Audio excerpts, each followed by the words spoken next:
finir un peu ta présentation, surtout aussi par rapport peut-être aux missions que tu as au niveau de la Ligue.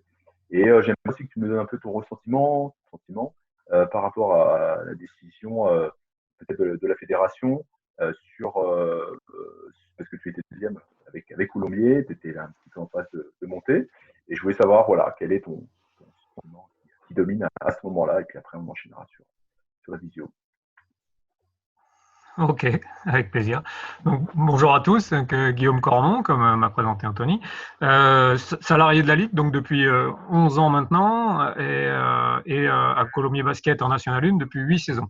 Mes missions à la Ligue, c'est d'abord et avant tout l'entraînement des jeunes filles au Pôle Espoir, donc l'entraînement quotidien des jeunes filles au Pôle Espoir, donc à hauteur de 7 entraînements par semaine, et aussi les sélections régionales en général, c'est-à-dire de U13 à U15. Alors peut-être que des fois, il y a des générations où je ne suis pas, mais tout ça sur le secteur féminin. Et à Colomiers, donc 8 saisons en National 1. Alors aujourd'hui, je ne parlerai pas trop de Colomiers parce que j'ai plutôt envie de parler des jeunes filles du pôle et de ce qui se passe avant, voilà, en U13, en U11. Mais à Colomiers, donc depuis 8 saisons. Donc oui, on était deuxième, oui, deuxième pour rien finalement, à part d'avoir vécu quelques chouettes moments, deuxième pour rien. Mais mon avis sur l'arrêt de la saison, mon avis, c'est je crois qu'il n'y a pas de bonne solution. Je crois surtout que moi, à la place des gens qui décident, j'aurais fait monter les évidences, mais ça veut dire que de toute façon, les autres auraient râlé. Donc là, cette année, les évidences râlent parce qu'ils ne montent pas, mais les autres ne râlent pas. Mais si on avait fait le choix contraire, c'est les autres qui auraient râlé et pas les évidences. Donc bon, il n'y a pas de solution facile. C'est pas facile d'être à cette place-là et de décider ce genre de choses. Oui, un peu déçu parce que j'aurais bien aimé vivre des playoffs, mais bon, c'est comme ça. C'est ça, voilà, c'est comme ça. Exactement. Allons-y alors. Tu peux continuer, Guillaume.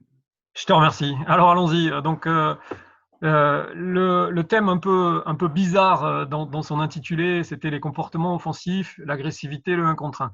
L'idée, c'est de dire, alors je vais beaucoup m'appuyer quand même sur ce qui m'intéresse et ce qui me concerne beaucoup, c'est le basket féminin. Voilà. Et l'idée, c'est de dire, faire des 1 contre 1, ok, mais comment, mais avec quel comportement, mais dans quelle situation, et surtout avec quelles attitudes pour essayer de gagner ces duels. Voilà, l'idée, c'est de dire jouer les 1 contre 1, c'est intéressant, mais si ce n'est pas pour les gagner, il n'y a pas grand intérêt. Donc s'intéresser à ce qui se passe en amont du duel, en ce qui se passe après le duel. Voilà. J'irai pas jusqu'au rebond offensif, qui me semble être une dimension extrêmement importante de l'agressivité offensive, tout simplement parce que mon collègue Julien Corin de la Ligue va faire un colloque de la même sorte sur ce thème la semaine prochaine avec la Ligue. Donc, pour pas empiéter sur ses plates-bandes, et il est bien plus expert que moi en plus là-dessus, j'irai pas jusqu'au rebond offensif. On va surtout s'intéresser au 1 contre 1 balle en main, voilà, dans plein de situations différentes. Alors, ce qui va nous intéresser essentiellement et de quoi on va parler, c'est quelles sont les habiletés motrices, quels sont les savoir-faire nécessaires pour aborder les duels, voilà, et surtout être capable d'enchaîner les actions, c'est-à-dire prendre et jouer, mais avec du sens. Donc, qu'est-ce qu'on appelle avoir du sens dans le 1 contre 1, comment on y donne du sens, et comment aussi, et surtout, on facilite l'accès au duel et au 1 contre 1, notamment pour les jeunes filles. Parce que la grande différence quand même entre le basket féminin et le basket masculin, c'est que les filles se réfugient derrière la dimension collective de l'activité, derrière les recettes que donnent les entraîneurs, mais il ne faut pas croire que c'est les recettes qui font gagner les duels. Ça reste quand même notre façon de les aborder, les comportements et les attitudes que les filles ont sur le terrain pour aborder ces situations. Alors, avant même de rentrer dans les choses précises et de faire des focus sur certaines situations, il me semble important qu'on ait, quoi qu'il arrive, des incontournables, c'est-à-dire des choses qui sont, pour moi, des invariables complètement incontournables et qui doivent être dans l'ADN d'une basketteuse. C'est-à-dire, on veut jouer au basket, on veut aborder des 1 contre 1, on veut jouer des duels, on ne peut pas les jouer autrement que comme ça. Ensuite, il y a du bagage technique, on verra ensuite tout ça. Mais d'abord, dans l'ADN de notre basketteuse et les leitmotifs qui doivent être dans leur façon d'aborder l'activité, c'est quelques petites choses qu'on va voir maintenant. La première des choses, me semble-t-il, est indispensable à comprendre. On ne marche pas sur un terrain de basket. Voilà. On fait un jeu où on transite, on fait un jeu où on change de statut. Et parmi ces statuts, il y a les statuts offensifs, il y a courir, sprinter et s'arrêter. En aucun cas on marche. Et en tout cas, quand on marche, on ne peut pas être efficace et on ne peut pas gagner des duels. Donc ça, c'est vraiment une première chose sur laquelle on insiste, et j'insiste vraiment au Pôle Espoir et avec les jeunes filles au quotidien. La deuxième situation qui me semble extrêmement importante, c'est de dire que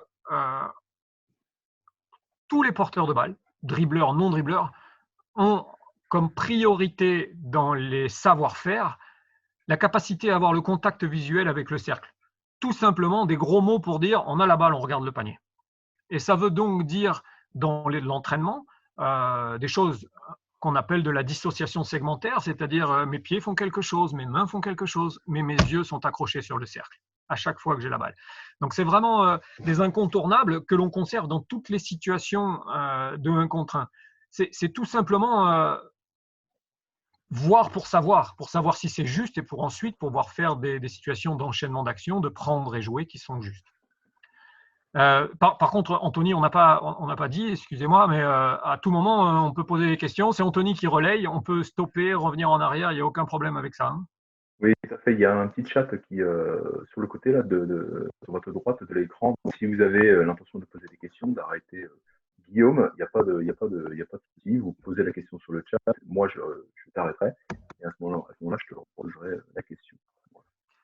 Alors, juste tout simplement cette idée de la principale la principale intention de l'agressivité qui est d'accrocher ses yeux sur le cercle. Là, alors j'ai essayé d'illustrer cette intervention avec des images qui vous parleront certainement, c'est-à-dire des U15. Donc là, c'est les U15 élites, beaucoup de U15 élites. Et ensuite, j'ai mis à contribution les jeunes filles du Pôle Espoir qui m'ont illustré pas mal de situations d'entraînement chez elles pendant le confinement. Donc c'est plutôt intéressant parce que c'est des situations qui vont parler à tous. Voilà, donc la première des intentions, une des intentions dont je viens de vous parler, c'est prendre le contact visuel avec le cercle. Et ça suffit déjà pour être agressif et ça suffit déjà pour avoir une intention qui mobilise un défenseur. Donc là, on s'intéresse à cette jeune fille, voilà, qui, en captant, va faire rien d'autre que lever les yeux sur le cercle et ça suffira pour mobiliser un défenseur et pour faire que le défenseur va se jeter et pour aborder le 1 contre 1. On accroche les yeux sur le cercle, ça suffit pour que le défenseur reprenne à pleine vitesse et qu'on puisse ensuite aborder le 1 contre 1. Voilà, donc je récapitule bien évidemment. Accrocher ses yeux sur le cercle et maintenant fléchir. Dans les invariables incontournables, c'est on court pour jouer au basket, on accroche ses yeux sur le cercle quand on a la balle, et bien évidemment, et c'est aussi une évidence qui n'est pas toujours, et notamment pour certaines jeunes filles, fléchir. Fléchir les membres inférieurs d'abord. Pourquoi? Pour la stabilité, pour tenir debout, pour ne pas marcher avec la balle, pour pouvoir toucher et être touché, et résister au contact, voilà, pour aussi de l'explosivité, mais aussi fléchir les bras et le haut du corps pour peu d'amplitude gestuelle. Voilà, c'est quelque chose qu'on répète souvent dans les 1 contre 1, peu d'amplitude gestuelle. Qu'est-ce que ça veut dire? Ça veut dire garder les bras près du corps, garder le ballon près du corps. C'est les coudes qui se déplacent, ce n'est pas les bras, on tire les coudes. Donc le ballon près du corps pour, entre autres, encore une fois, réduire les temps d'enchaînement. Attraper, jouer, donc on est toujours sur attraper, jouer dans les 1 contre 1.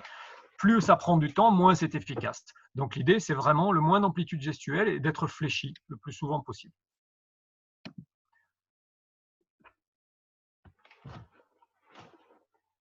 Donc,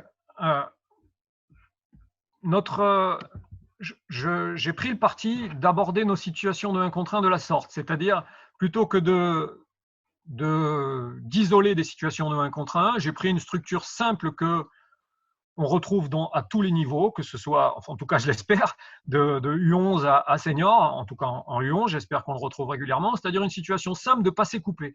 On ne va pas passer de temps sur les situations dans le jeu intérieur, on ne va pas passer de temps sur la contre-attaque. Par contre, on va passer du temps sur le demi-terrain, sur les situations où on a un poste 1, donc une meneuse de jeu, qui passe la balle, qui coupe, voilà, on est là, hein, qui ensuite coupe à l'opposé, une situation d'équilibre pour la poste 2, et ensuite une situation où on renverse le ballon.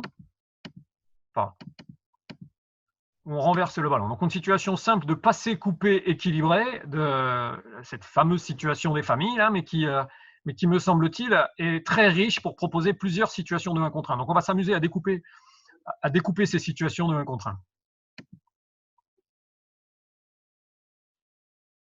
Voilà, comme on l'a dit tout à l'heure, et ça me semble extrêmement important qu'on soit d'accord avec ça tous, c'est de dire c'est une structure, c'est pas une chorégraphie, et c'est pas le fait de réciter une chorégraphie ou réciter une poésie qui va nous amener des avantages, ok?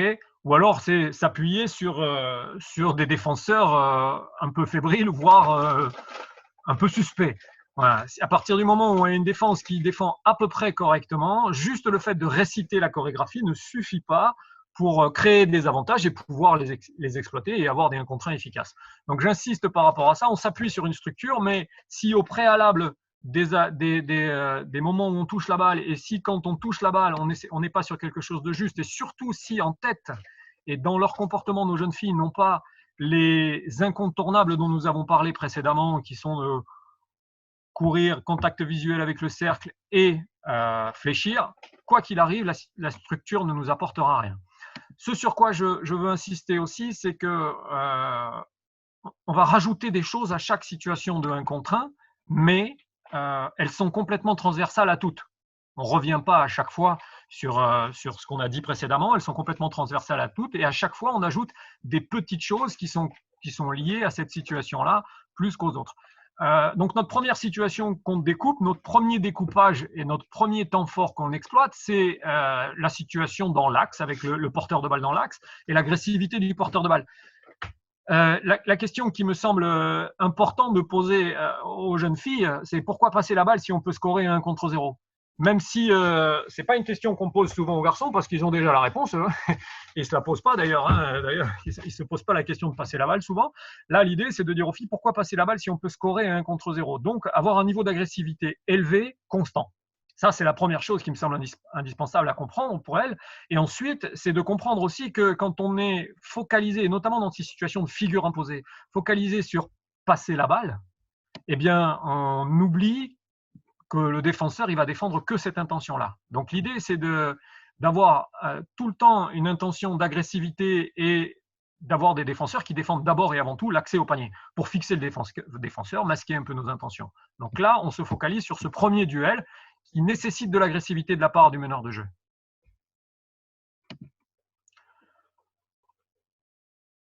Donc dans cette situation, on va s'attarder sur 2 choses essentiellement. Mobiliser le défenseur, donc fixer le défenseur, créer de l'incertitude chez lui, chez elle, voilà.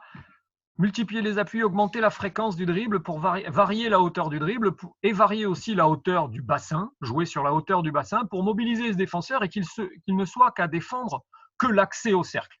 Okay, je vais vous montrer tout ça, bien évidemment, par des situations d'entraînement et de match après. Hein. Et l'autre situation qui nous intéressera après, on verra après, c'est l'idée de franchir. Mais d'abord, l'idée avant tout, c'est de fixer le défenseur, le fait d'être capable de se relever, de feinter, voilà, de relever le ballon, d'accrocher ses yeux sur le cercle, voilà, pour avoir des défenseurs qui avancent, qui se relèvent. Et vous voyez là, on gère un peu la proximité avec le défenseur, on se relève, voilà, le défenseur fait une petite fente, recule et on peut l'agresser. Voilà, c'est vraiment ça l'idée. L'idée de la première des choses pour aborder le défenseur, c'est l'idée d'hésiter. L'idée d'hésiter, de se relever pour feinter, pour créer de l'incertitude. Si on a des défenseurs qui reculent un peu, par exemple, eh bien là, on est dans notre situation où on peut passer le ballon correctement, à partir du moment où on peut tirer. Là, même situation où on le travaille, voilà, tout simplement, hésiter, se relever. Voilà. Hésiter, crosser, attaquer. Voilà, toutes ces situations correspondent à la même chose, la mobilisation d'un défenseur qui se focalise essentiellement sur le duel. La deuxième étape de ce 1 contre 1, c'est l'idée de franchir et de chercher à franchir le défenseur. Et j'ai bien dit franchir, c'est pas contourner. Franchir, c'est déborder, c'est surtout pas contourner, c'est surtout pas prendre beaucoup de temps, c'est passer au ras du défenseur, dépasser la ligne d'épaule du défenseur en passant au plus près. Voilà, on est exactement dans ce qu'appellent nos amis rugbyman le fameux cadrage débordement. Hésiter, déborder, c'est exactement la même chose, avec l'idée ici de rajouter aussi une notion de corps obstacle. Voilà, et là on va en parler après. C'est l'idée de fléchir suffisamment, de se baisser et d'emmener l'épaule opposée à la balle au niveau de la hanche du défenseur. Voilà, donc je vais vous illustrer tout ça évidemment, mais donc franchir comment? Tout simplement, l'idée c'est d'essayer d'aller chercher des situations de 1 contre 1 où on hésite, où on a des défenseurs qui se relèvent et aussi nous, on est capable de fléchir. Donc voilà une jeune fille qui fléchit, vous voyez son épaule opposée au niveau de la hanche du défenseur, et ça lui permet de franchir.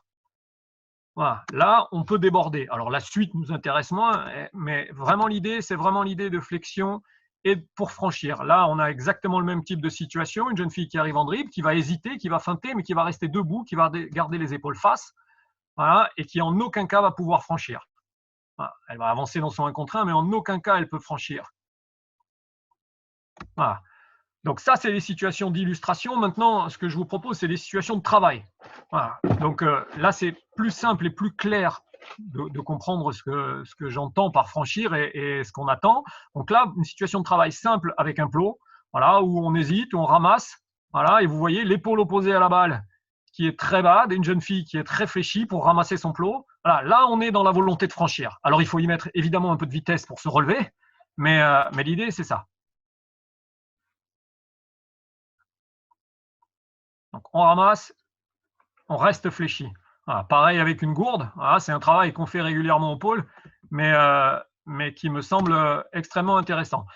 Là, pour dire on reste fléchi, le même travail. Alors, vous remarquerez le côté très amateur des vidéos, hein, puisque c'est les vidéos du confinement, mais comme quoi on peut s'entraîner partout et tout le temps, même sous un préau, sous la pluie. Là, par exemple, l'idée de dire on fléchit, on franchit, on reste fléchi, ramasser 2 plots. Le premier, on le ramasse et on va le poser sur le deuxième.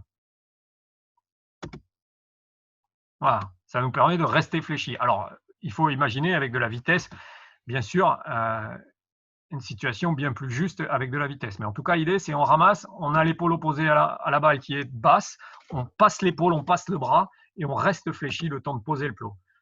Voilà, on termine la même chose, hein, l'idée de franchir, voilà, et en un dribble derrière, voilà, un dribble ou 2 dribbles max pour aller tirer en course. Voilà, donc notre premier fil rouge, enfin la continuité de notre fil rouge et ce qu'on garde dans nos 1 contre 1, c'est vraiment l'idée d'être fléchi pour aborder le 1 contre 1, l'hésitation, la hauteur du bassin, et de fléchir pour franchir et d'accélérer derrière, bien évidemment. La deuxième situation qu'on peut aborder dans notre situation de 1 contre 1, dans notre figure imposée, c'est ce joueur isolé dans l'aile qui se démarque et qui reçoit le ballon de la joueuse qui vient de passer coupé. Voilà, donc on ne va pas parler des temps de démarquage, on ne peut pas parler de tout. Là, ce qui va m'intéresser essentiellement sur cette situation, c'est de faire le focus essentiellement, de vraiment cibler l'attitude avec la balle et surtout comment répondre à de l'agressivité d'un défenseur. Parce que c'est une situation dans laquelle on a beaucoup de proximité avec le défenseur. On se démarque, on arrive à avoir la balle, mais on est touché de suite. Donc, une de nos règles importantes au Pôle Espoir et en général dans les apprentissages, c'est de dire que à la sortie d'un démarquage, c'est un retard défensif court, un défenseur qui est très près de nous. La règle de base, c'est de répondre toujours à l'agressivité par de l'agressivité. Qu'est-ce que ça veut dire? Ça veut dire s'engager, ça veut dire rentrer dans les appuis du défenseur pour éviter souvent, vous le voyez souvent dans le basket des petits, dans le basket des filles aussi souvent, enfin, en tout cas des jeunes filles. Voilà, les seniors c'est autre chose, mais des jeunes filles, des jeunes filles qui soit se retournent, des jeunes qui se retournent ou qui se retrouvent sur les talons parce qu'on ne choisit pas le bon pivoté, on s'engage parce qu'on met le ballon au-dessus de la tête. Et donc l'importance de répondre à l'agressivité par de l'agressivité. Donc, quand on est touché, on s'engage et on se rapproche du défenseur. Voilà, encore une fois, illustrer évidemment ces situations avec des vidéos. Voilà. Juste avant ça, on s'engage, on est touché, mais malgré tout, on doit avoir un peu de priorité dans les intentions. La fameuse triple menace qu'on a tous appris quand on était petit, aujourd'hui, elle se transforme un peu en armer le tir. Voilà, on prend le ballon pour tirer. Hein, mais ça reste quand même la même démarche, me semble-t-il, c'est de dire, quand on touche le ballon, la première des choses, quand il n'y a pas de surpression. Qu'est-ce que ça veut dire la surpression? Au défenseur qui se jette sur moi. On ne s'embête pas à tirer, à feinter le tir quand il y a un défenseur qui se jette sur moi, mais à l'exception de ces situations, tous les ballons qu'on touche, on arme le tir. Et ensuite, la deuxième des intentions, c'est la passe. Et ça, c'est complètement lié à nos règles collectives aussi, puisqu'il y a des joueurs qui coupent, il y a des joueurs qui jouent sans la balle. Et enfin, c'est le dribble.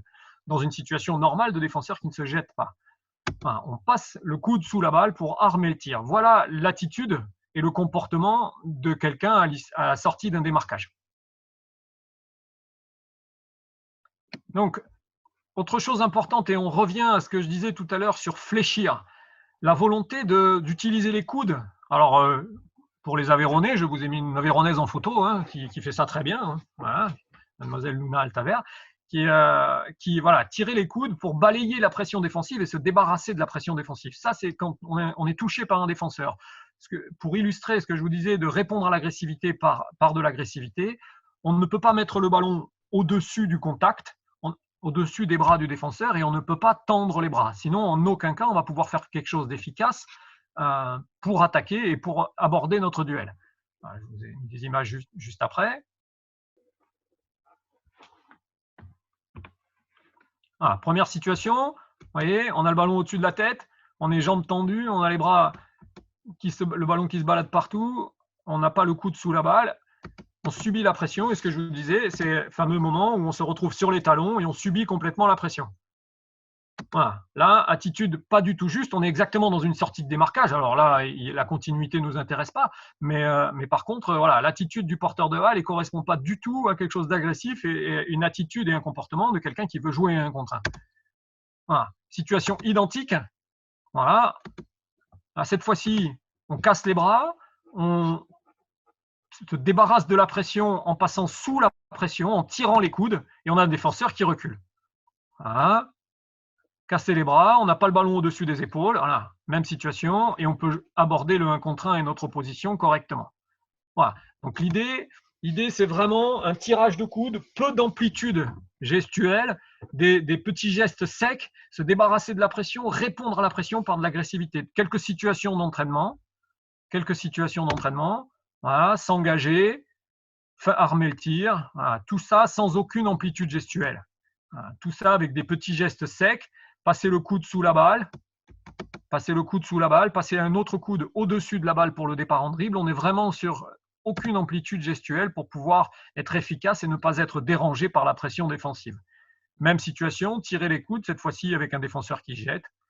Voilà, mais vraiment l'idée de ne en aucun cas avoir de l'amplitude gestuelle, avoir quelque chose d'efficace dans les enchaînements d'actions et quelque chose de plutôt rapide dans cet enchaînement d'actions. Voilà. Anthony, tu n'hésites pas hein, s'il y a des stops ou des questions. Il n'y a pas de questions. Il n'y a pas de questions pour l'instant. Moi, j'avais juste une petite question. Ah ben, il y en a une alors. Il y en a une, alors, ça vient de moi. C'était par rapport sur ton tir après dribble. Tout à l'heure, tu as parlé d'attraper, de jouer 1 contre 1, et derrière, je me posais la question de savoir si jamais le défenseur reculait, est-ce que tu étais sur l'attraper-tirer? Tu as répondu à la question.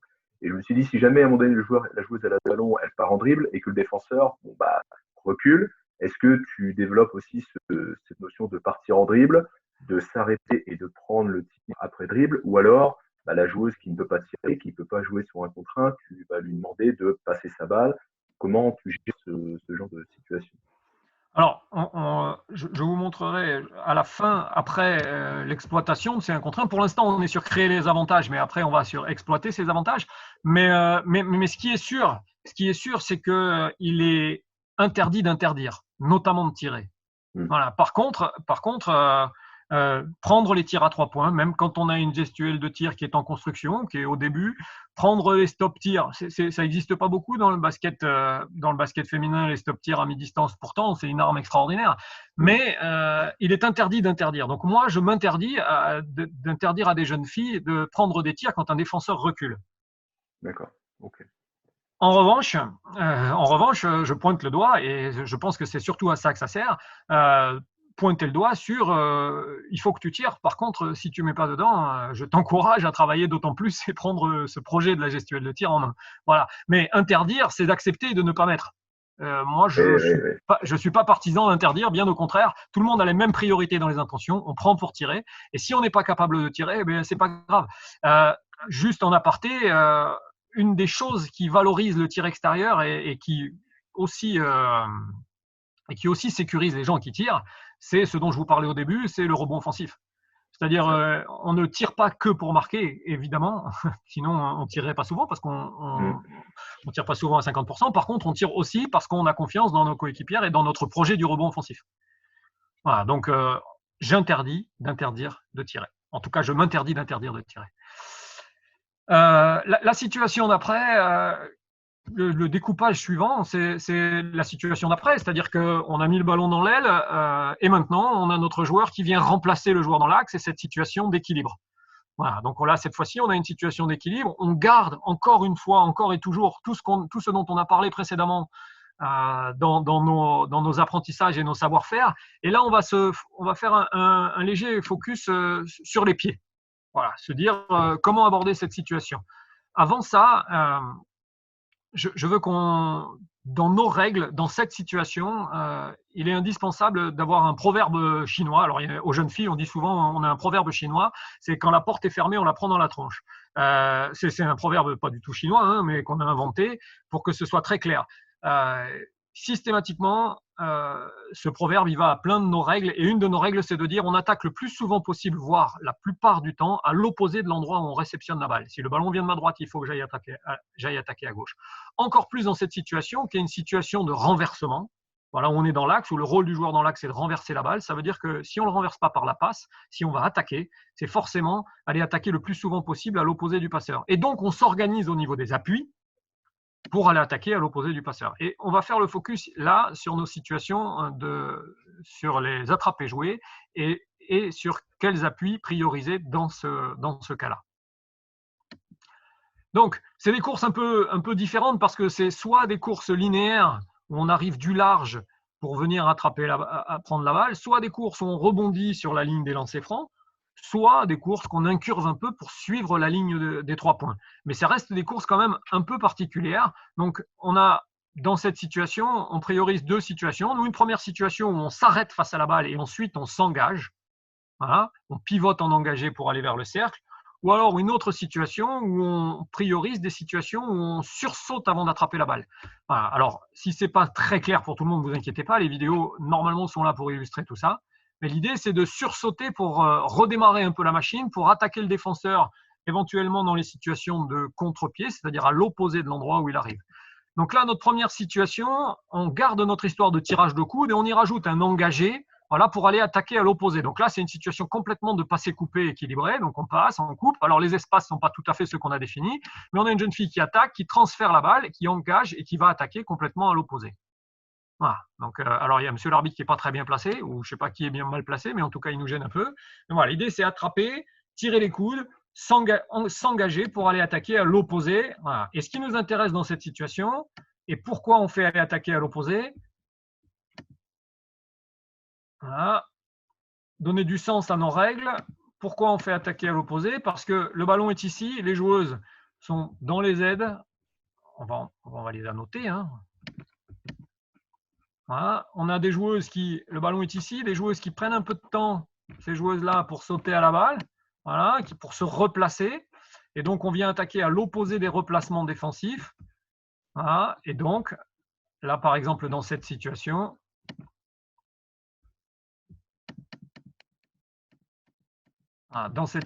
les joueuses n'ont pas le temps de se replacer. Ça a du sens d'aller attaquer à l'opposé et on se retrouve avec une faute. Voilà, donc vraiment l'idée. Donc les mêmes situations sans défenseur dans des situations d'entraînement. Voilà. Là, on est sur s'engager, aller attaquer à l'opposé, tirer les coudes. Remarquez bien quand même la hauteur de la balle. Le ballon passe sous les hanches. Voilà. S'il y a les bras, on casse les bras. On vient passer sous le contact pour aller attaquer à l'opposé. Voilà. L'autre situation, c'est capter sur un sursaut. Donc là, voilà, on a avant d'attraper, donc c'est la situation d'après, on a les pieds qui se décollent du sol pour réactiver et pouvoir mettre un peu d'agressivité. Regardez. Voilà, là, on a les pieds qui ne touchent pas par terre. Voilà. On a une jeune fille qui a les pieds qui ne touchent pas par terre et qui ensuite, quand elle pose, peut, en étant fléchie, avoir un peu d'explosivité pour aller attaquer à l'opposé. Voilà. On décolle les appuis et on vient attaquer à l'opposé.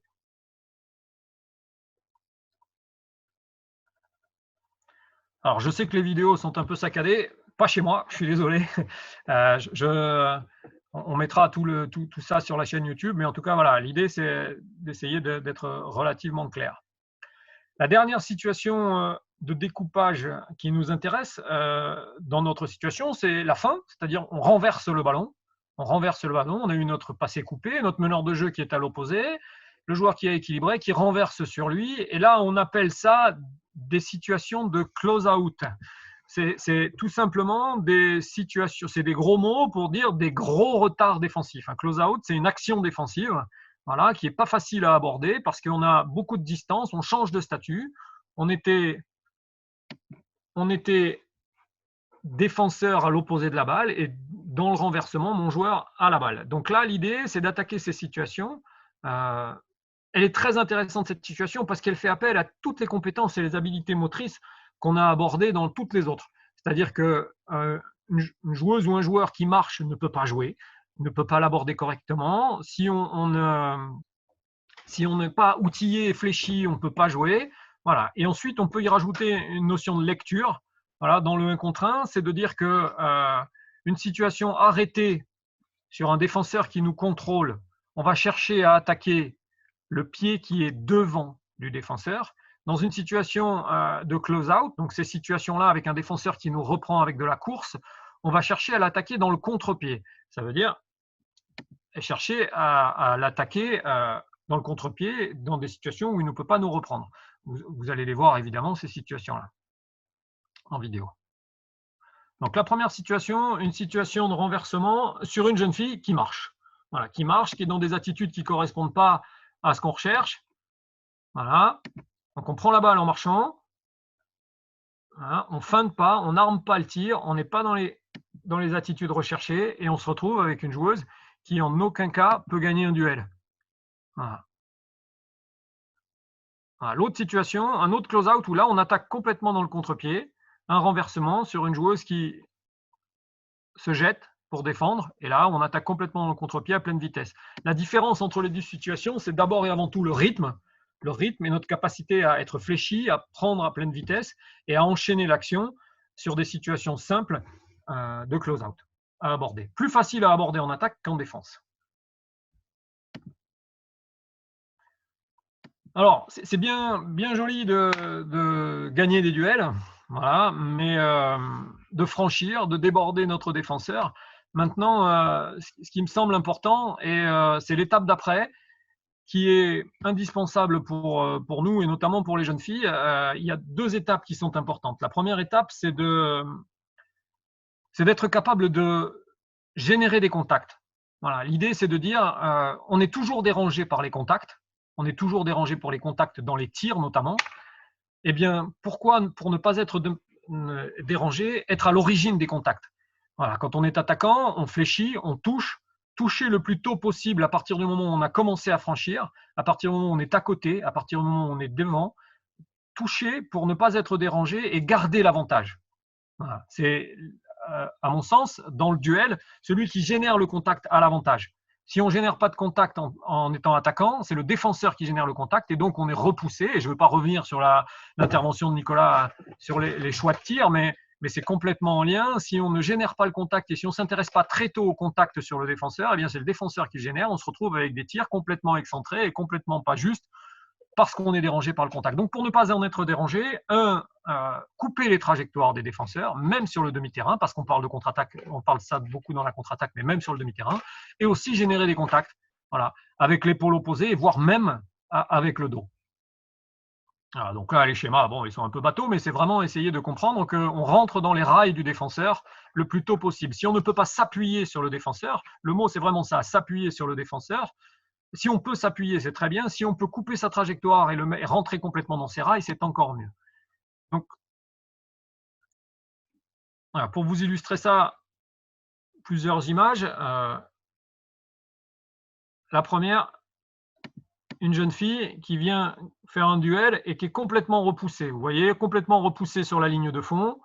Voilà, on franchit, hein, elle n'a pas perdu son duel, elle a franchi, elle a traversé la ligne d'épaule, mais si elle ne s'intéresse pas du tout, je vous la remets, si elle ne s'intéresse pas du tout à son défenseur précédemment, voilà, si elle ne s'intéresse pas du tout à son défenseur et si elle s'y intéresse qu'au moment du tir, eh bien, elle est dérangée au niveau du tir et vous voyez là, le choix de tir n'est pas juste et le tir n'est pas du tout intéressant. Voilà. Elle est complètement repoussée sur la ligne de fond, alors qu'au départ, elle avait franchi. Autre situation, vous voyez, pas de contact ni de coupage de trajectoire. On se retrouve dérangé, alors qu'on peut complètement s'appuyer et toucher le défenseur. En aucun cas, c'est fait. Là, même situation, on coupe la trajectoire, et ce n'est pas une histoire de main faible parce que c'est une jeune fille qui est droitière et qui va vers sa main gauche. On coupe la trajectoire, on rentre dans les rails du défenseur. C'est une situation avec la faute. Pareil, on franchit, on déborde, mais on est repoussé parce qu'on ne s'appuie pas assez. Pas assez fléchi, pas assez au contact. On a un tir qui est complètement repoussé en dehors de la raquette. Ce fameux tir où on est en dehors de la raquette, c'est le même. Où on franchit, alors chez moi ça va un peu plus vite, mais où on franchit, on se retrouve à tirer au large. La même situation un peu plus juste après. Voilà. On prend, sur un dribble on va s'appuyer, et ensuite on est un peu moins dérangé au moment du tir. Il y a un différentiel de taille entre les deux jeunes filles, mais le fait de s'appuyer gomme le différentiel de taille. Et un dribble, on est fléchi, on s'appuie, et ça gomme le différentiel de taille parce qu'on est venu s'appuyer et qu'on a mis quelque chose de juste. Des situations d'entraînement qu'on utilise régulièrement. Voilà. C'est vraiment l'idée de générer des contacts, de s'habituer à jouer avec des contacts. Alors, on utilise pas mal d'outils. Alors là, les jeunes filles n'ont pas tous les outils chez elles. On utilise beaucoup les Swiss balls, on utilise beaucoup des frites de piscine pour générer des contacts et des situations aussi comme ça de 1 contre 1 modéré. C'est-à-dire qu'on démarre déjà au contact avec un contact maintenu à l'épaule et on essaye ensuite de le conserver, de l'agrandir, de l'améliorer. Donc là, vous voyez par exemple, on a un contact au départ, on arrive à couper la trajectoire. Voilà, on a conservé un avantage qu'on a gagné. C'est vraiment ça l'idée, conserver un avantage. Voilà. Ne pas se satisfaire d'avoir franchi, conserver l'avantage, de s'appuyer, de couper les trajectoires. Voilà. On illustre ça encore un peu plus. Voilà, vous voyez, je vous parlais de contact avec le dos. Là, c'est d'être capable de… Alors, c'est très caricatural, mais ça nous intéresse parce que c'est vraiment être capable de mettre le défenseur dans son dos. On a fait marche arrière, voilà, être capable de mettre le défenseur dans son dos, de réduire, voire de reculer, d'accepter de reculer pour conserver un avantage qu'on aurait gagné. Voilà. Les fans du basket NBA, mais surtout au départ européen, Luka Doncic est un expert de ça. Voilà, à partir du moment où il a franchi son défenseur, il le met systématiquement dans son dos et on ne parle même pas de pick and roll. Voilà, l'idée, c'est vraiment, j'ai un avantage, je le conserve, je mets le défenseur dans mon dos. Voilà, parce que pas d'intérêt d'être expert dans franchir si derrière on est dérangé à chaque tir. Donc voilà, il faut qu'on développe ce genre de choses dans la gestion des contacts et la volonté de générer des contacts. Ensuite, dans la continuité, il faut absolument, dans ma construction des choses, dans mon idée en tout cas, c'est de dire, OK, maintenant, on cible les situations dans lesquelles les jeunes filles peuvent jouer des duels. Voilà, on travaille sur comment les aborder en amont du 1 contre 1, dans la conservation de l'avantage, mais quand même, il faut que ce soit en cohérence avec l'aspect collectif de l'activité. Ça veut dire quoi? Ça veut dire tout simplement qu'on ne peut pas jouer des 1 contre 1 à tout va, ou alors vaut mieux aller au stadium à Toulouse, et encore, les mecs se font quelques passes. Mais voilà, l'idée, c'est de dire le duel doit quand même rester au service du collectif. Donc, Anthony nous parlait tout à l'heure des moments où on ne gagne pas les duels, ou alors on a des défenseurs qui reculent. Voilà, donc là, on a parlé de tirer, mais on parle aussi de dribble de recul, voilà, qui sont des outils indispensables à associer à nos 1 contre 1. Voilà. Et on parle aussi de la volonté de garder du contrôle dans les 1 contre 1. De garder du contrôle dans les 1 contre 1. Voilà, donc c'est complètement indissociable avec tous les apprentissages du duel et du 1 contre 1. C'est que ça reste au service de notre collectif offensif. Donc, le dribble de recul, alors, pas grand-chose, hein, si ça ne parle pas à tout le monde, pas de problème. On a une vidéo qui est très parlante. Voilà, 1 contre 1 qui est tenté, un duel qui n'est pas gagné. L'idée, c'est de ne pas s'arrêter, de ne surtout pas s'arrêter en plein milieu. Voilà. On attaque, on ne gagne pas le duel, pas de problème, on reprend de l'espace. Vraiment, l'idée, c'est de dire, ah, on arme le tir, c'est plutôt juste. On a une jeune fille qui se jette, on attaque, c'est plutôt juste. On ne franchit pas, on ne s'arrête pas là. Voilà. Sinon, notre duel, il n'est plus du tout au service du collectif. Alors, je vous prierai de ne pas regarder les 4 autres hein, qui sont, elles, au service de je ne sais quoi. Mais en tout cas, l'idée, c'est vraiment de dire, si on veut que le duel reste au service du collectif et qu'ils ne viennent pas nous mettre le bordel et qu'ensuite on ait des jeunes filles qui ne veulent plus jouer, la première des choses, c'est d'être capable de garder du contrôle dans le duel si on ne le gagne pas. Et la première des réponses, c'est de reprendre de l'espace. Voilà. Et là, ça nous permet derrière de remettre du sens au jeu. L'autre situation qui est importante pour avoir du contrôle dans les 1 contre 1, c'est la volonté, quand on a gagné son duel et qu'on a mobilisé les autres joueuses en défense, de poser ses pieds. Voilà. C'est indissociable des apprentissages dans le 1 contre 1, c'est la notion de contrôle. La notion de contrôle. Pour avoir du contrôle, il faut absolument qu'on soit capable, après avoir abordé son duel, de rester encore une fois au service du collectif offensif et donc de poser ses pieds. Voilà, vous avez des situations, on a des filles qui abordent les duels. Voilà, la situation où on ne recule pas, où on ne pose pas ses pieds et on file le ballon à l'adversaire sans aucune justesse. Pareil, autre situation de 1 contre 1. Voilà. En aucun cas on pose ses pieds, on ne gagne pas son duel, on franchit pas et on perd la balle. Et là, une situation où on gagne le duel, où on franchit, donc très très juste, bien exécuté, on va attaquer à l'opposé de la balle. Par contre, on ne pose pas ses pieds, on ne garde pas le contrôle, on perd la balle. Je voudrais juste vous remettre la dernière parce qu'elle est très juste dans l'exécution. On vient attaquer à l'opposé de la balle. Ah, c'est juste avant. Qu'est-ce que c'est que ça? Voilà, elle est là, on vient attaquer à l'opposé de la balle. C'est très juste et on n'est pas capable de poser ses pieds, on donne le ballon à l'adversaire. Et là, quelle est la réponse de la jeune fille? C'est bon, bah, j'attaque plus. J'attaque plus, le duel, c'est pas pour moi, le 1 contre 1, c'est pas pour moi. Vraiment, c'est pour ça qu'on se doit de l'associer forcément avec la notion de contrôle, avec l'instant d'après. Garder son avantage et ensuite être dans le contrôle si on ne peut pas tirer. Voilà, définir quelles sont les situations justes de tir. Voilà, et ensuite de donner les outils pour l'instant d'après pour qu'on reste et qu'on ait encore la volonté d'attaquer. Guillaume? Bien sûr.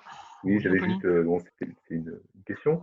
Je voulais savoir comment tu développes l'agressivité chez les filles. Tu l'as dit, les garçons, c'est un petit peu dans leur ADN, donc du coup, un petit peu beaucoup de 1 contre 1, peut-être un petit peu trop. Les filles, peut-être qu'elles sont un petit peu plus timides. Comment ça se passe quand tu as une joueuse qui n'ose pas, qui ne veut pas, qui ne se sent pas très rassurée à l'idée de partir sur 1 contre 1? Comment tu te comportes avec elle? Alors, c'est très juste ce que tu dis par rapport au différentiel entre basket féminin et basket masculin. Le premier des différentiels, c'est que le plus difficile, en fait, c'est que les garçons, c'est très facile de les faire trier et de dire là, il faut que tu arrêtes, là, il faut que tu fasses pas. Les filles, c'est extrêmement dur de les pousser à faire. Voilà, c'est vraiment le plus gros des différentiels et les jeunes filles se réfugient beaucoup dans la dimension collective de l'activité. Et c'est aussi pour ça qu'elles sont même souvent intéressées par défendre. Parce qu'en fait, en défense, très tôt, on a fait appel à des collaborations. On est 2, on est 3, on s'aide sur plein de situations. En attaque, tout demande des outils, tout demande un niveau d'agressivité élevé. Alors, pour le développer, d'abord, il y a évidemment l'aspect mental, mais il y a aussi l'idée dans l'entraînement de faire quelque chose de progressif, c'est-à-dire aller du 1 contre 0 au 1 contre 1 sans de suite passer au 1 contre 1 normal, fixe, type match. C'est-à-dire que l'idée, c'est de modéliser un peu les 1 contre 1, d'avoir des oppositions modérées, d'abord appréhender les contacts. Voilà, je vous parlais tout à l'heure des frites, je vous parlais aussi des Swiss balls.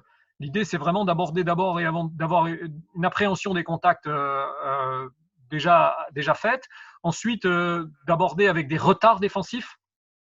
Voilà, avec beaucoup de pilotage de la défense. Le défenseur se jette, le défenseur sur ta droite, sur ta gauche, le défenseur arrive en retard. Voilà, pour pouvoir prendre confiance et développer des habiletés et des habitudes dans le 1 contre 1, de jouer le 1 contre 1, voilà. Et ensuite, on est complètement dans les outils, c'est-à-dire que le travail technique est indissociable de la volonté d'attaquer les 1 contre 1. Moins on a d'outils, moins on va essayer. Voilà. Donc, vraiment essayer de panacher dans toutes ces situations d'apprentissage et ces méthodes d'apprentissage pour donner confiance. Et ensuite, eh bien, c'est s'appuyer aussi sur des formes de travail comme celles qu'on a là, c'est-à-dire notre 3 contre 3, là, où plus on est juste dans le jeu sans ballon, plus on est juste dans ce qui se passe juste avant, plus on est juste dans lire les retards défensifs, plus on va jouer des 1 contre 1 avec justesse et donc avec efficacité. Sans même avoir des fois beaucoup de vitesse, on peut, en étant malin, en étant dans le jeu de feinte, en étant dans quelque chose de fin, gagner des duels. Donc vraiment, l'idée, c'est de leur amener des situations qui les sécurisent et qui les amènent dans des situations positives. Ok, merci. Avec plaisir.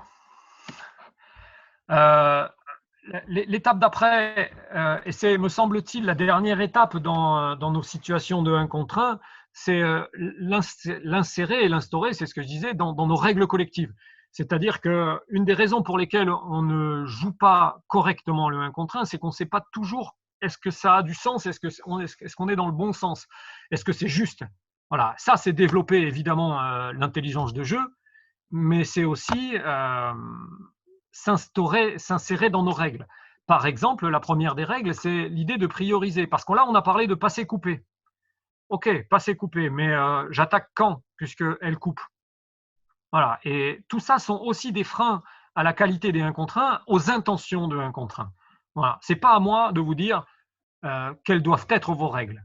Mais l'idée, c'est que ce soit clair pour les joueuses. Si elle coupe, je n'attaque pas. Ou alors, si elle attaque, je ne coupe pas. Voilà. Et là, ça nous permet de faciliter l'accès au duel et de hiérarchiser les déplacements et les intentions des joueuses. Notre règle simple dont on a parlé tout à l'heure, mais qui me semble-t-il, est importante et intéressante, c'est de systématiser, ou presque, le fait d'attaquer à l'opposé de l'endroit d'où vient la balle. Tout simplement parce que, j'en ai parlé tout à l'heure, l'idée de déplacement de la défense, l'idée de tasser la défense d'un côté, de renverser et d'aller attaquer à l'opposé, elle est complètement juste. Et l'autre règle qui est très très importante dans nos apprentissages et dans la construction de nos intentions offensives, c'est la notion de sur-dribbling. Qu'est-ce que ça veut dire? Ça veut dire de réattaquer après une attaque en dribble. C'est la règle tout simplement du in-out-out. Ça veut dire qu'on peut mettre beaucoup d'agressivité, mais on ne peut pas en mettre tout le temps et n'importe quand. Voilà. Sinon, nos situations, notre agressivité est complètement plus efficace et efficiente. L'idée, c'est vraiment de dire, mettre des situations d'agressivité dans des moments opportuns. Donc là, par exemple, l'idée de je reçois le ballon de quelqu'un qui a dribblé,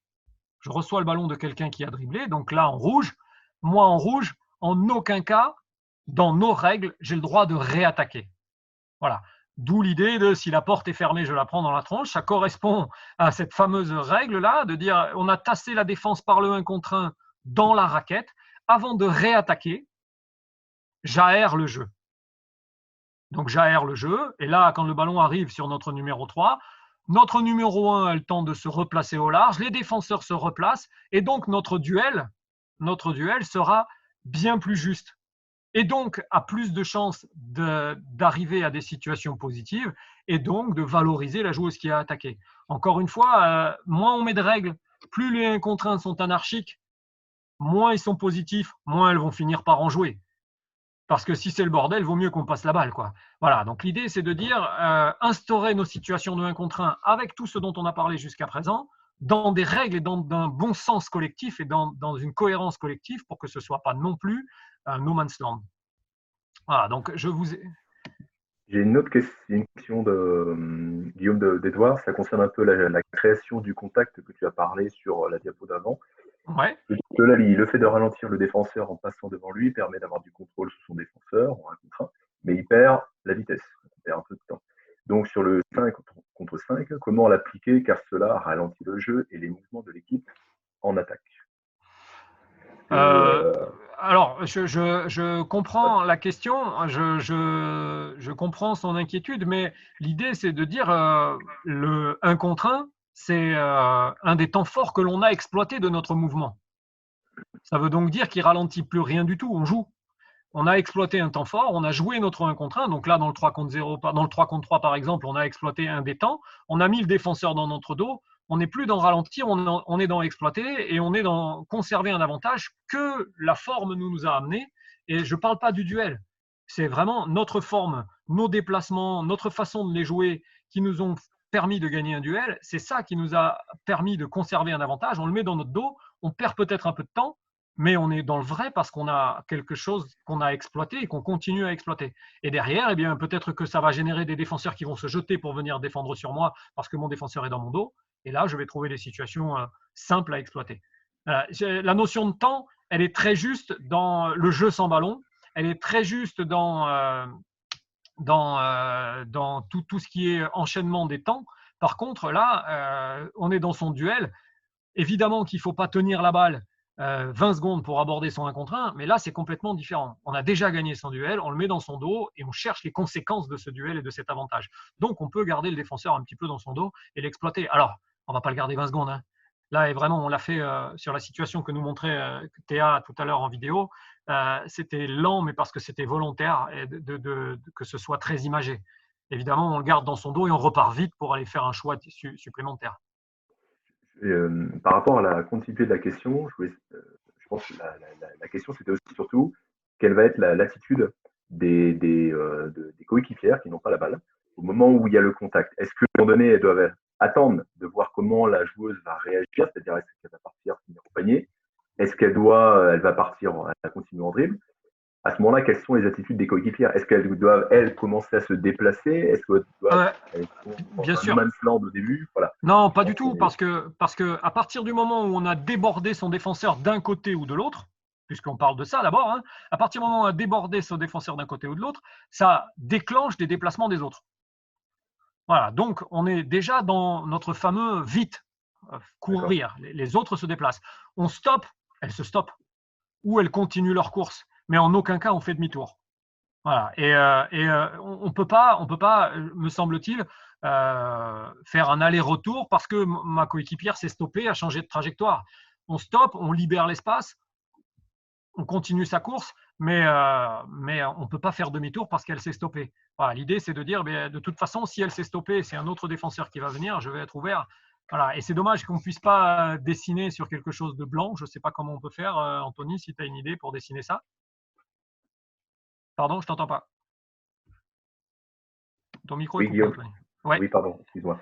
Tu enlèves le partage d'écran et tu peux mettre ta plaquette, peut-être aussi. Si tu as une plaquette, si tu n'as pas. Voilà. Virtuelle? Non, mais ta plaquette d'entraîneur. Ah, oh. Alors là. Vraiment, voilà, système non, D. Hein. Désolé, ouais, système D, mais je peux le faire. Par contre, je suis bête, mais je vais vous le dessiner là. On va essayer de se trouver une situation plus simple.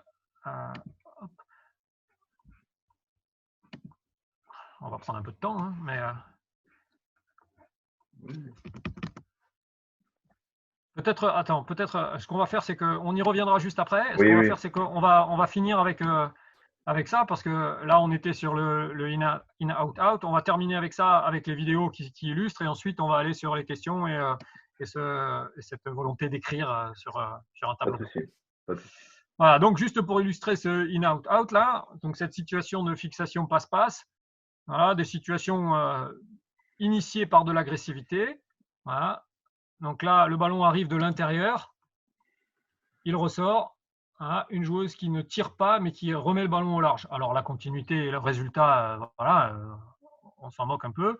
En revanche, ce qui nous intéresse, c'est vraiment de dire, vous voyez, une fixation par le dribble, on reçoit le ballon au large, on ne tire pas, on a une autre joueuse au large qui est ouverte.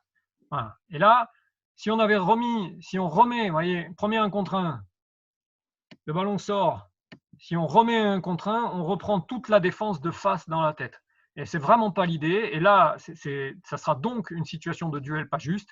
L'idée, c'est d'aller plus loin et de rajouter une passe pour aérer le jeu. avec ici une situation dont on a parlé précédemment de close-out, avec un défenseur qui est en retard, et qu'on aborde avec un déplacement, un tir qu'on arme, et là, le défenseur est loin, on score. Mais vraiment, l'idée, c'est là, c'est une situation qui illustre pas mal toutes nos intentions. Un drive, une passe qui arrive avec de la justesse dans la bonne ouverture, on remet le ballon au large, et quelqu'un qui aborde le close-out avec un défenseur qui est loin, avec une intention de tir en priorité. Voilà, j'en ai fini pour toutes ces situations. On va revenir alors, Anthony, à ces situations de questions. Je vais essayer de… Ouais, n'hésitez pas à poser vos questions sur le chat, maintenant que l'intervention va commencer à prendre fin. Voilà, n'hésitez pas à le faire, ou enlevez mettez-vous en vidéo. Vidéo, pas en vidéo, mais au moins mettre le son, juste pour poser votre question à voix haute. Si vous voulez gagner du temps, n'hésitez pas à le faire.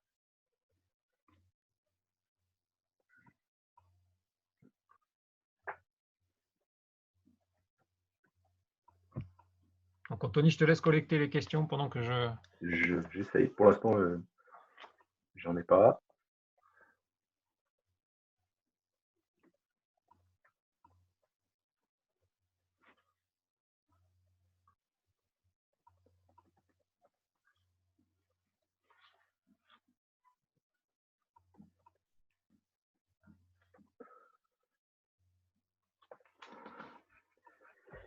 Pour l'instant, je n'ai pas de questions. Je n'ai pas de questions. Tu avais fini ton intervention? Tu avais tout complété? on était pile à la fin, mais là, je vais… Là, il y en a une, là, je ne sais pas si tu la vois. Non, non, je ne vois pas. Je suis désolé. D'accord. Je te la lis, Guillaume. Ouais, et j'ai un terrain, ça y est, je vais pouvoir dessiner sur notre terrain. Alors, je te la lis. Combien de temps passé, donc question de Sylvestre, hein. Combien de temps passé sur le côté, agressivité et 1 contre 1 sur des garçons et des filles en U13 par entraînement, par saison? Voilà, donc déjà par entraînement, je me dis, combien de temps tu passes sur le côté pour développer, je pense, l'agressivité au niveau des 1 contre 1 sur des filles et des garçons en U13? Voilà. Alors, plus que du temps passé, c'est un fil rouge. C'est-à-dire que, à mon sens, c'est quelque chose qu'on conserve dans tous nos apprentissages. C'est-à-dire que l'agressivité, c'est le liant. C'est le liant de tout ce qu'on fait. C'est-à-dire qu'on peut y mettre de la technique, on peut y mettre de la tactique, pardon, mais s'il n'y a pas d'agressivité, on n'en fait pas des joueurs de basket. On en fait des rats de laboratoire qui récitent très bien et qui sont jolis à voir, mais qui vont pouvoir uniquement faire des katas, quoi. Donc l'idée, c'est vraiment de le garder en permanence dans tous nos apprentissages. Après, plus spécifiquement, c'est-à-dire le 1 contre 1, parce que je suppose que d'agressivité, on voulait dire aussi ces situations de 1 contre 1. Par exemple, pour nous, pour l'Espoir, c'est 30% de notre temps de travail. Alors, sur 7 entraînements, c'est 30% du temps passé à faire de l'agressivité au contact, du duel avec de l'aisance, des choix de tir, des choses comme ça. Tout ça, c'est 30% de notre entraînement dans le découpage de nos contenus. Le 1 contre 1 et le duel pour les jeunes filles, c'est 30% de ce qu'on fait. Après, ça reste, encore une fois, ce que je disais tout à l'heure, un fil rouge complètement où 100% du temps, on est dans cette volonté d'avoir des situations, de faire des rappels en permanence à l'agressivité, et que l'agressivité soit vraiment, encore une fois, un liant à tout ce qu'on fait. On va pas pouvoir transférer le bagage technique dans le jeu si on n'y met pas un peu d'agressivité et si on se réfère pas à la réalité du jeu. Pardon. J'ai mon terrain, Anthony. Ok. Donc c'était concernant c'était quoi la question? Alors, attends, si, c'était ça. Voilà, par exemple, notre poste 1 qui a la balle, on est d'accord. Notre poste 5, par exemple, voilà, et notre défenseur qui est là. Voilà. C'est pas tout à fait à l'échelle, ou alors ils ont bien mangé pendant le confinement, mais voilà. Donc l'idée, c'est de dire, on a un défenseur qui commence à déborder d'un côté. Ok. Alors on va faire de l'autre côté. Voilà. Par exemple, je commence à déborder de ce côté-là. La réponse de ce joueur, c'est ça, c'est de passer dessous. On est bien d'accord avec ça? Voilà. Si lui, il rompt, il coupe la trajectoire, qui contacte ici le défenseur là dans le dos, alors c'est dans le meilleur des mondes, hein, ça c'est vraiment pas un grand défenseur, mais il y en a. Eh bien là, l'idée c'est le vite pour l'ouverture, de l'anticipation. À partir du moment où je commence à dribbler, on a le joueur qui démarre, je me stoppe, il se stoppe. Si je continue à avancer ou que je change de trajectoire, par exemple, la réponse, elle est là. Voilà. Ou elle est là. Mais l'idée, c'est vraiment de dire, marquer des temps d'arrêt, se calquer sur le comportement de notre coéquipier et des fois aussi lui donner des portes de sortie. Qu'est-ce que j'entends par là? Comment on efface tout? Qu'est-ce que j'entends par là? C'est par exemple des situations où on a des joueurs qui attaquent en dribble. Donc on va prendre une situation d'attaque en dribble vers la ligne de fond. Voilà. Voilà, c'est un numéro 3. On avait un numéro 2. Je ne suis pas très doué dans l'écriture. On devine. Voilà, qui allait vers le coin. Voilà. Je coupe la trajectoire, je passe devant mon défenseur ici. Lui, une des réponses, il est arrivé au bout, j'ai pas été plus loin. Une des réponses, ça peut être aussi de revenir et remettre du jeu sans ballon vers le cercle. Mais vraiment, l'idée, c'est une idée de vite, stop, vite. On ne revient pas sur ses pas, bien évidemment. L'idée, c'est on ne revient pas sur ses pas parce que tout ce qu'on fait a une conséquence sur les autres. J'entame un déplacement, mes coéquipiers s'adaptent et lisent mon déplacement pour aller dans le même sens ou en tout cas aller dans le sens de nos règles qui sont associées à mon déplacement. Donc voilà, vraiment l'idée, c'est se stopper, continuer, se stopper, remettre de la vitesse. Mais vraiment, c'est courir, s'arrêter, repartir. On ne marche pas, on ne s'arrête pas à regarder ce qui se passe. Voilà. Ces attitudes-là, elles sont vraiment importantes. Revenir à pleine vitesse, revenir dans du sprint, libérer des espaces. Ok. J'enchaîne sur une autre question. Question de Julien. Il te demande est-ce qu'il y a des différences sur l'agressivité au niveau du 1 contre 1 sur une défense de zone? Alors, justement, c'est quelque chose qui est très important. C'est, par exemple, alors là, on sort du sujet du pôle espoir, mais si je parle de Colomiers, je commence toujours nos séances d'attaque de zone par des fondamentaux individuels et du duel. Voilà, en disant alors du duel ou des déplacements entre les lignes pour attaquer des intervalles, mais l'idée de franchir un intervalle est aussi important sur l'attaque de zone que l'idée de franchir un défenseur. C'est-à-dire que on ne peut pas aborder, par exemple, on va dessiner une ligne d'une 3-2. Alors, c'est pas du tout le thème et je suis pas. Voilà, mais l'idée, c'est de ne pas être face à un joueur. Voilà, c'est de se mettre entre deux joueurs et d'être capable de transpercer des intervalles. Voilà. Et la notion de contrôle, elle est encore plus associée à ces situations-là parce que là, on mobilise très vite d'autres défenseurs qui viennent très vite fermer les espaces. Donc l'idée, c'est oui, bien évidemment que le 1 contre 1 est important sur l'attaque de zone, bien évidemment, mais il doit être associé à des renversements, voilà, à passer la balle, à déplacer la défense, puisqu'on n'est ni plus ni moins que sur des aides qui sont posées, placées et positionnelles, mais déjà organisées. Et l'idée, c'est de renverser, de mettre de l'attaque en dribble et de garder beaucoup de contrôle. Ça demande, et c'est aussi pour ça qu'on se bat pour que chez les jeunes, il y ait peu, voire pas du tout de défense de zone, parce que finalement, ça demande d'être encore plus expert et de développer encore plus d'outils, voilà, et pas uniquement du tir extérieur.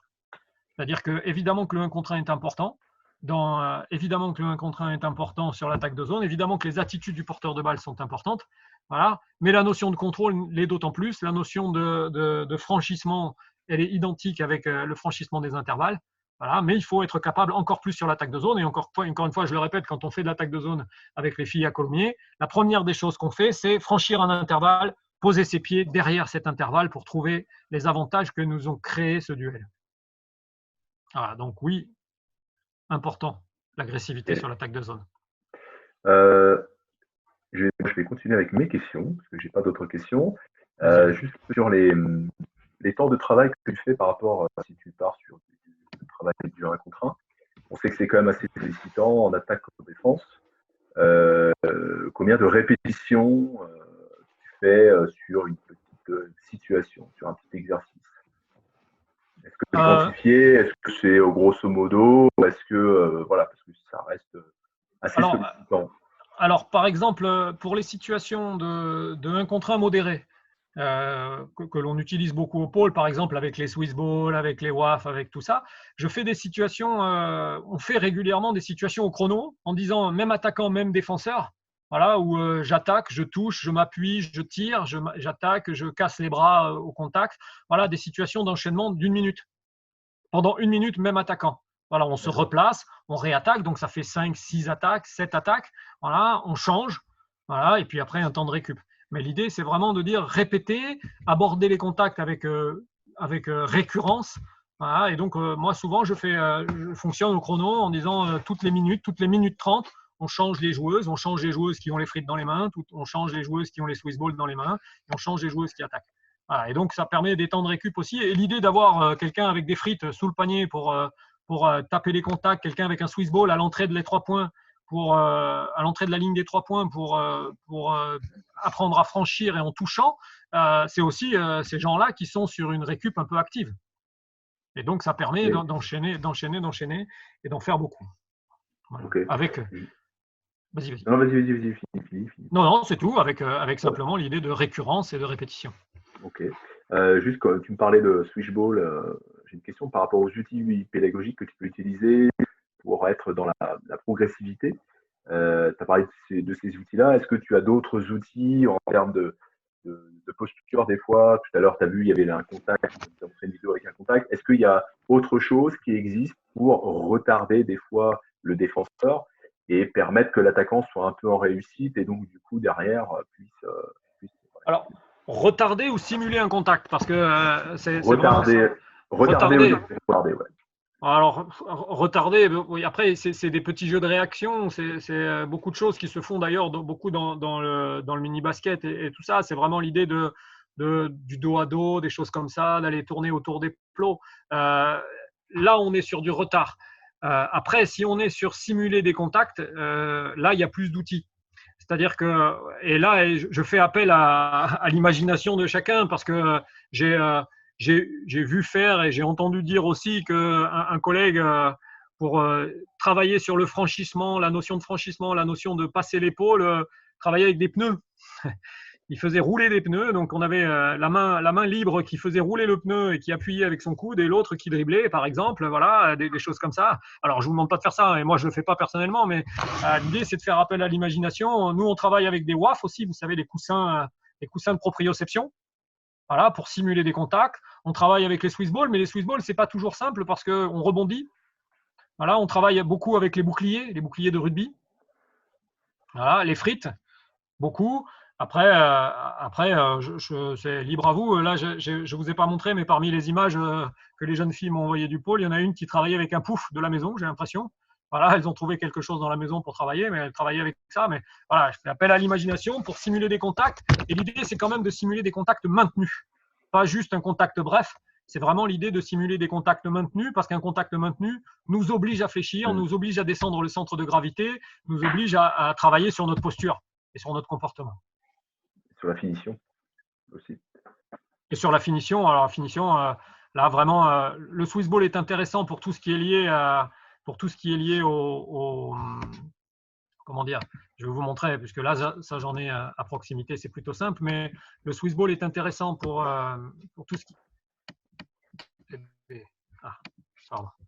Le Swiss ball est intéressant pour tout ce qui est lié au power, par exemple, et ensuite, il y a les frites, les fameuses frites. Les fameuses frites de piscine qui sont très très intéressantes pour les tirs. Alors là, je vais vous trouver ça de suite, c'est très simple. Où est-ce qu'elles sont?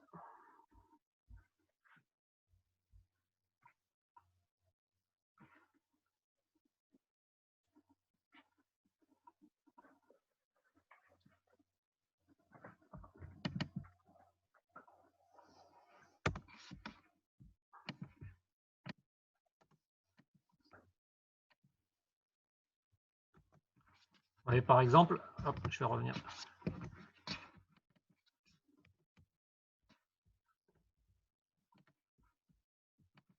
Ce que je vous disais par rapport au fameux pouf, Voilà. Par exemple, le travail du tir au contact. Voilà. Ce n'est pas un outil extraordinaire. Je ne suis pas sûr que ça s'achète chez Decathlon, mais là, on travaille. Mm. Voilà, là, on travaille. On simule un tir au contact pour un power. Voilà, et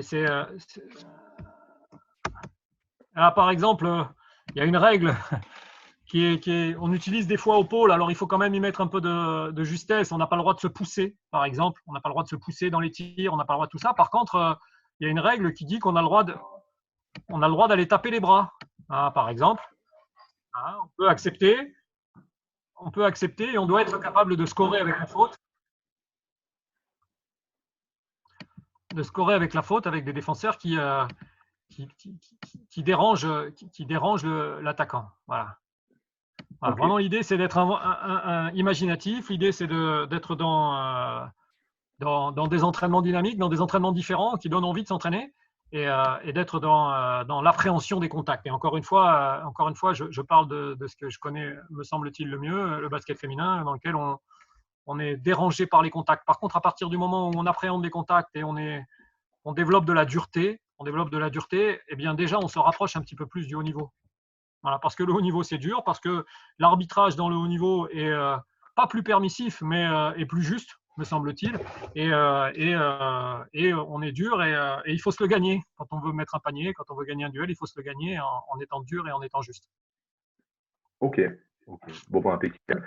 Moi, j'ai pas d'autres questions. J'ai pas d'autres questions non plus sur le chat. Donc, du coup, je pense qu'on va en rester là. On va terminer sur ça. Moi, je voulais te remercier, Guillaume, pour cette intervention. Alors, c'est pas juste une intervention d'1 h 15, ça l'est, mais c'est surtout le travail que tu as fait en amont, comme tous les autres intervenants. Oh, j'en doute pas. C'est quelque chose de très différent, et puis c'est vrai que ça demande beaucoup d'investissement en amont. Donc voilà, merci à toi pour toutes ces petites infos que tu nous as données. J'espère que ça vous a plu. Quant à nous, donc nous, nos visioconférences continuent la semaine prochaine. On aura Olivier Azara qui viendra la semaine prochaine. Olivier est salarié au club de Bio et nous parlera du projet de jeu dans un club. Voilà, un projet de jeu dans un club de Millau à peu près qui compte à peu près 150 licenciés. Donc voilà, voir s'il y a des choses qui peuvent vous plaire dans cette intervention. Voilà. Merci Guillaume. Si tu as, J'ai je sais pas, juste non. une dernière question, s'il vous plaît, si ça ne vous dérange pas, Ah, Edouard. mais Pas de, vas-y, pas de Edouard. souci, pas de souci. J'ai Ta une question chance. concernant, est-ce que vous travaillez aussi de la musculation ou du physique pour les joueuses dans toutes les catégories Alors, pour travailler justement, pour éviter que ces joueurs ou ces joueuses elles explosent à chaque contact, justement? Avant même de parler des contacts, aborder le 1 contre 1, ça fait d'abord appel à des qualités physiques. Bien sûr, donc oui, la muscu, oui, le travail athlétique, c'est pas ma partie, c'est avant tout le travail de Sylvie Gruzinski qui travaille avec nous, qui s'occupe des jeunes filles au pôle. Mais oui, bien sûr. Bien sûr que, et quand on voit à quoi ressemble une joueuse ou un joueur de haut niveau, on se doute bien qu'il y a du travail athlétique et du travail physique derrière. Et c'est indissociable, bien sûr, et de la progression des jeunes, c'est aussi le développement physique et athlétique. En U12 et en U13 et en U11, on ne parle pas de musculation, mais on peut déjà parler de motricité. Et encore une fois, je ne me permets pas de rentrer dans un domaine qui n'est pas le mien, mais on peut déjà parler de motricité, on peut déjà parler de développement moteur, de gainage, d'abdos. C'est du temps qu'ils gagneront sur la suite. Sans problème. Merci. Avec plaisir. Ok. Bon, bah, cette fois-ci, je pense que c'est terminé. Oui, pas de mot de la fin, peut-être, Guillaume, non, ou pas? Bon, juste merci à toi, c'est une chouette initiative, même si c'est vrai que c'est un peu de travail parce que c'est pas tout à fait le même travail que celui de préparer une intervention sur le terrain. Il nous manque beaucoup le terrain, mais c'est aussi le moyen de toucher un peu au terrain indirectement. Juste pour rappeler que en parallèle du travail de l'Aveyron, et je tiens à féliciter ce travail-là de visioconférence qui est vraiment chouette, il y a aussi à partir de la semaine prochaine celui de la Ligue. Je vous ai parlé du rebond offensif. Ça va complètement dans le sens de l'intervention que j'ai faite avec avec mon collègue Julien Corin, là, qui va parler du robot offensif et de la place du robot offensif dans un projet de jeu. Donc tout est en lien avec l'histoire du projet de jeu de la semaine prochaine aussi, et ça me semble intéressant. Voilà. Et en tout cas, merci aux gens qui ont pris le temps d'écouter et d'être présents. C'était très intéressant. Ok, merci. Pour moi, en tout Guillaume. cas, comme exercice. Oh, je pense pas. Pas que pour toi, en tout cas. Il y en a plein qui ont pris du plaisir à participer à cette intervention. Voilà, merci à tous. À bientôt. Et à la semaine prochaine, je vous dis mercredi 20 mai, 17h, 18h, avec Olivier Azara, projet de jeu en club. Voilà, merci. Au revoir. Salut.